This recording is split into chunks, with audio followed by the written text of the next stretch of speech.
consists of one coordinator and 3 different routers, which will be placed in 3 different areas in the forest.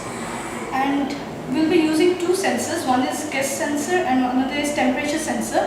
The temperature sensor has a fixed temperature threshold, which will be like whenever the temperature is increased, it will detect that. And also the gas sensor will detect the presence of gas in the surroundings.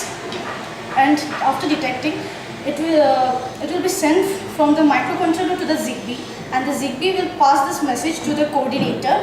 The coordinator consists of a GSM module, which will send the message to the fire authorities for necessary actions to be taken.